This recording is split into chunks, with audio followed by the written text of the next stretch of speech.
Shrimati Vandana Chauhan ji. Of the Nationalist Congress Party, I wholeheartedly support and welcome the Second Amendment Bill seeking inclusion of ISER Tirupati and ISER Berhampur in the second schedule of the NITSAR Act.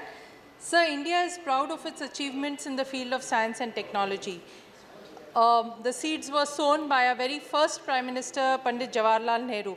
And in order to further promote, enhance the scientific temper in our country, establishment of more science institutes of national importance is indeed a welcome step and the need of the day. On this occasion, sir, I would like to flag only 4 points in the limited time that I have. Number one, sir, there is an observation, there is a National Employability Survey report which says, and some of my colleagues have already mentioned, that over 80% of qualified engineers in India are unemployable. Sir, many of these institutes, we are giving certificates, we are giving degrees, but are we really equipped enough to make them employable?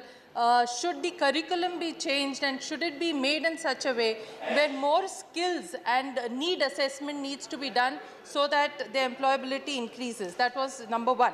Second, sir, employability percent of software and IT sector shows that only 10.54 graduates were employed in this sector.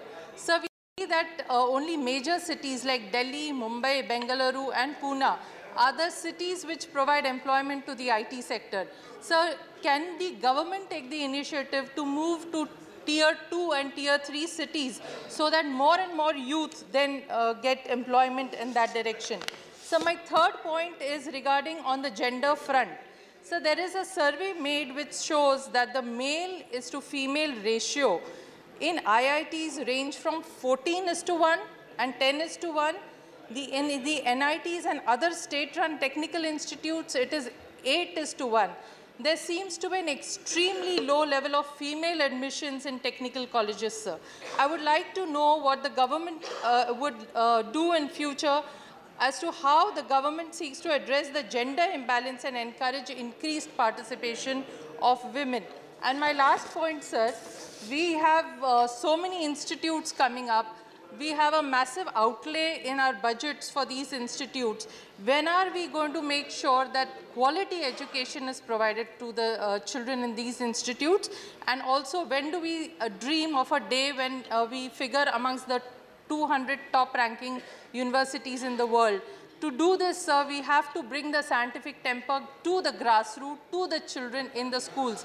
Sir, Javadekar sir comes from the city I hail from, Pune. And we have an institute called Ayuka, where Ayuka takes a concentrated effort to see that it reaches out to children in the school. I think this exercise needs to be done world over. Thank you, sir. धन्यवाद.